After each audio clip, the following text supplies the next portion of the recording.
Samajwadi party की सदर लोकसभा क्षेत्र से प्रत्याशी श्री धर्मेंद्र यादव की मुबारकपुर विधानसभा में कई जगह नुक्कड़ सभा की गई। अंत में शाम 7 बजे मुबारकपुर के मोहल्ला शाहखरपुरी की बाग में संपन्न हुई, जिसमें नुक्कड़ सभा एक विशाल जनसभा में परिवर्तित हो गई, जिसमें एमएलसी गुड्डू जमाली यादव, विधायक मुबारकपुर श्री अखिलेश यादव जी ने सांसद पद के प्रत्याशी श्री धर्मेंद्र यादव जी को भारी मतों से चुनाव जिताने की अपील किया। साथ ही धर्मेंद्र यादव जी ने जनता को संबोधित करते हुए कहा कि यह ऐतिहासिक चुनाव होने जा रहा है। इंडिया गठबंधन पूर्ण बहुमत से सरकार बनाने जा रही है। ऐसे में आजमगढ़ का प्रतिनिधित्व जनता मुझे जिताकर मौका देने का कार्य करेगी। आजमगढ़ की सेवा माननीय नेताजी ने किया, राष्ट्रीय अध्यक्ष अखिलेश यादव जी ने किया, उसी सेवा क्रम को आगे बढ़ाने का मैं कार्य करूंगा। साथियों, ये चुनाव बहुत महत्वपूर्ण है। सभी हमारे वक्ताओं ने कहा, ये चुनाव देश के लोकतंत्र को बचाने का चुनाव है। ये चुनाव देश के संविधान को बचाने का चुनाव है। ये चुनाव देश के अंदर भाईचारा बचाने का चुनाव है। ये चुनाव हमारी आने वाली पीढ़ी को कैसा हिंदुस्तान देंगे, इस बात का चुनाव है। जहां बाबा साहब भीमराव अम्बेडकर जी ने एक ऐसा संविधान बनाया जिस संविधान में समाज के हर व्यक्ति को, हर वर्ग को, जहां स्वतंत्रता है, जहां आजादी है, जहां सम्मान, गौरव, प्रतिष्ठा से जीने का हक है, वही है भारतीय जनता पार्टी के लोगों को ये चीजें बर्दाश्त नहीं हो रही है। और बर्दाश्त इस कदर नहीं हो रही है कि देश के प्रधानमंत्री जी अभी 3 दिन पहले बनारस के गंगा घाट से कुछ कई दिन लालगंज आते आते उनकी भाषा बदल गई। क्या भाषा बोले हैं देश के प्रधानमंत्री? और जो प्रधानमंत्री भाषा बोलेंगे तो उनके अंधभक्त कहां पीछे रहने वाले? उनके अंधभक्त तो बोलेंगे ही।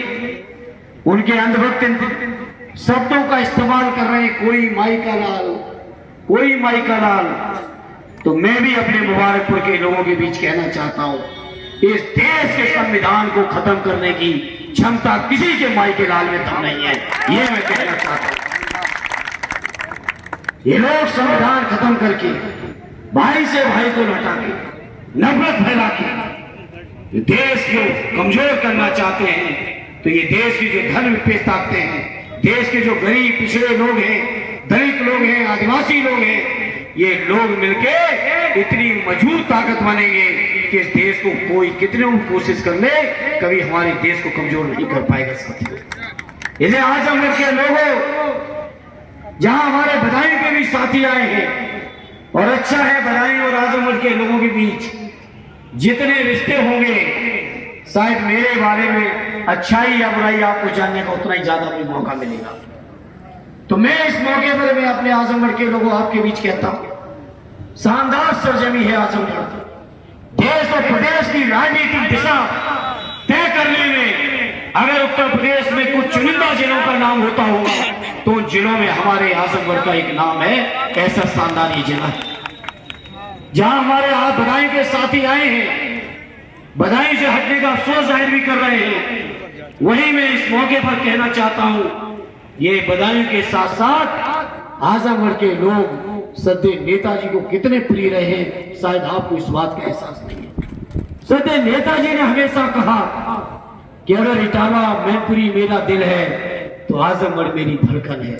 और हम और आप सभी जानते हो, बिना धड़कन के दिल का कोई मतलब नहीं होता है। जब ये आजमगढ़ की सरजमी नेताजी की धड़कन है तो इस सरजमी की सेवा में मैं किसी तरह की कोई कमी नहीं आने दूंगा। मैं आजमगढ़ के लोगों आपको यकीन दिलाता हूं। मैं आपको यह भी यकीन दिलाना चाहता हूं, इस क्षेत्र के मान सम्मान स्वाभिमान, इस क्षेत्र के लोगों की विकास, तरक्की, खुशहाली, इस क्षेत्र का जो राजनीतिक तेवर रहा, उस राजनीतिक तेवर को संसद के अंदर जिंदा रखने में कोई कोताही नहीं आने दूंगा। ये मैं मुबारकपुर के लोगों आपको यकीन दिलाना चाहता हूं। जहां नेताजी ने अपने दिल की धड़कन माना इस शानदार सरजमी को, जहां आदरणीय अखिलेश जी ने अपना दूसरा घर माना हो, ऐसी सरजमी के लोगों आपके बीच में कहना चाहता हूं, देश आज बहुत अजीबोगरीब परिस्थितियों से गुजर रहा है। देश ऐसी परिस्थितियों से गुजर रहा है। अभी नई संसद भवन का जब उद्घाटन हुआ, नई संसद भवन के उद्घाटन के समय देश के संविधान की एक प्रति देश के सभी सांसदों को बांटी गई। मुबारकपुर के लोगों, आपको जान के आश्चर्य होगा, जो नई संविधान की प्रति बांटी गई, उस प्रति में से जो हमारी प्रस्तावना में धर्मनिरपेक्षता और समाजवाद शब्द था, वो शब्द गायब था। साथियों, सोचो बीजेपी की क्या मंशा है, सोचो आरएसएस के लोगों की क्या मंशा है। वो लोकतंत्र नहीं चाहते, वो धर्मनिरपेक्षता नहीं चाहते, वो समाजवाद नहीं चाहते, वो केवल पूरे देश के लोगों से गुलामी कराना चाहते हैं, मुट्ठी भर गुजरातियों से। तो आज मैं इस मौके पर कहना चाहता हूं, पूरा देश जाग चुका है और जाग इस कदर चुका है, ये पश्चिम के लोग आए हैं, आपके बीच चर्चा करेंगे। इस बार ऐसी सीटें हमारा इंडिया गठबंधन जीत के आ रहा है, जहां पे आज तक कभी हम लोग जीत नहीं पाए थे, वो सीटें भी इस बार इंडिया गठबंधन जीत के आ रहा है। ऐसी सीटें जीत के आ रहा है। और आजमगढ़ के लोगों ने तो विपरीत समय जिताया था। ये जो एक हार हुई और जो एक सांसद बन गए, इनको तो मैं कभी गंभीरता से ही नहीं लिया, आज तक गंभीरता से नहीं लिया, क्योंकि आज तक उन्होंने कभी मुद्दों पे बात नहीं कर पाई। हमने एक दो बार वीडियो देखे, लोकसभा में खड़े बाद में उपाधि बैठा पहले दिए जाते थे। सच है ये, हमने देखे दो वीडियो। लेकिन आजमगढ़ के लोगों, ये जो यहाँ का तेवर है शानदार, जहां स्वर्गीय चंद्रजीत जी, स्वर्गीय रामने जी, सद्य नेताजी आ गए, अखिलेश जी ने जिस लोकसभा का प्रतिनिधित्व किया हो, ऐसे लोकसभा के लोगों के बीच मैं आपको वादा करता हूं, आपके मान, आपके सम्मान और आजमगढ़ की शान को कभी घटने नहीं दूंगा। सदन के अंदर ये मैं आपको विश्वास और भरोसा दिलाना चाहता हूं। साथियों, ये आजमगढ़ का, ये मुबारकपुर का इलाका हमारे बुनकर भाइयों का इलाका है, और बुनकर भाइयों के बारे में आप सभी जानते हैं। चाहे सदैव नेताजी की सरकार रही हो, आर्य अखिलेश जी की सरकार रही हो, बुनकर भाइयों की हर समस्या का निराकरण करने का काम समाजवादियों ने करके दिखाया था। मैं आज इस मौके पर कहता हूं, आपका सांसद बनने के बाद मेरे बुनकर भाइयों, आपके सम्मान की, आपके स्वाभिमान की, आपके व्यापार की लड़ाई को यहां से लेके दिल्ली तक मजबूती से लड़ने का काम करूंगा। ये मेरे बुनकर भाइयों और मुबारकपुर के लोगों, आपको मैं भरोसा दिलाना चाहता हूं। तो बताओ मेरे मुबारकपुर के साथियों, पिछला चुनाव था लोकसभा का उपचुनाव, जमाली साहब हमसे जीते थे लगभग 9,000 कुछ वोटों से। नंबर 2 पे मैं था और हम दोनों आपस में लड़ रहे थे। तब भी भारतीय जनता पार्टी से मैं 7,500। हमारे साथ इस वक्त समाजवादी पार्टी के प्रत्याशी धर्मेंद्र यादव जी ने अभी भी मुबारकपुर में बड़ी जनसभा करी है। क्या मैसेज मिला है मुबारकपुर से? जो मिलना चाहिए। आरडी जमाली साहब यहाँ के लोकप्रिय नेता रहे, विधायक रहे, और हमारे चुनाव में भी, पिछले चुनाव में नंबर 1 पे थे, हम नंबर 2 पे थे। जब 1 और 2 दोनों मिल गए तो मुबारकपुर में फिर पूछना क्या, 3 वाले खाओगे, वो अपना स्थान ढूंढे। अखिलेश जी ने भी कहा है कि 140 करोड़ जनता देश की 140 सीटों तक भाजपा को तरसा देगी। आप क्या मानते हैं? एकदम सही कह रहे हैं। जो 400 से चले थे वो वास्तव में 140 में तरस जाएंगे, क्योंकि मैंने अभी स्पीच में भी यही बात कही, जो सीटें हम समाजवादी कभी नहीं जीतते थे, परंपरागत तौर पे हारते रहे, उन सीटों पर भी हमारे उम्मीदवार ऐतिहासिक वोटों से एकदम जनता चुनाव लड़ रही है।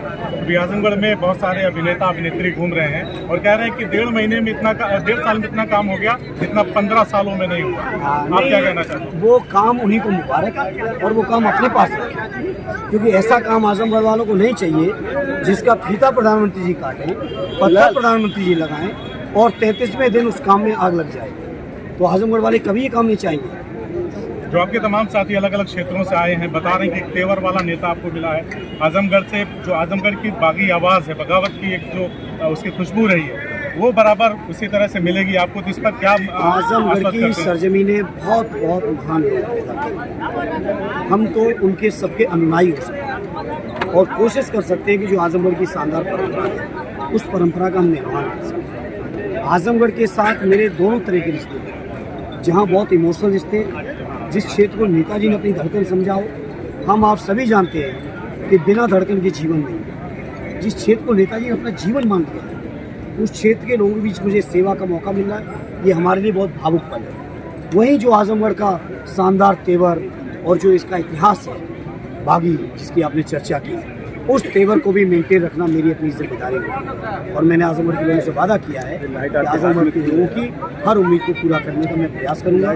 आजमगढ़ का जो स्वाभिमान है, सम्मान है, गौरव है, उसको मेंटेन रखने का मैं हर संभव प्रयास करूँगा। सर, लगातार भाजपा की तरफ से प्रधानमंत्री जी हिंदू मुसलमान की वादे कर रहे थे, हिंदुओं का हक छीन करके मुसलमानों को दे देंगे, इस तरह की बातें हो रही थी। लेकिन आजमगढ़ में आते ही उन्होंने कहा कि ये विपक्ष का काम है, पिछले 17 साल वही करता है हिंदू मुसलमान। देखिए, प्रधानमंत्री जी, मुझे लग रहा है उनकी लाइन लेंथ बिगड़ गई जिस तरह जनता उनके खिलाफत में खड़ी है। क्योंकि मैंने प्रधानमंत्री जी का एक बयान सुना गंगा के किनारे का भी, तो उन्होंने कहा अगर मैं हिंदू मुसलमानों में नफरत कराऊं तो मैं संन्यास ले लूँगा, सार्वजनिक जीवन से। सार्वजनिक जीवन से ये बात कही उन्होंने।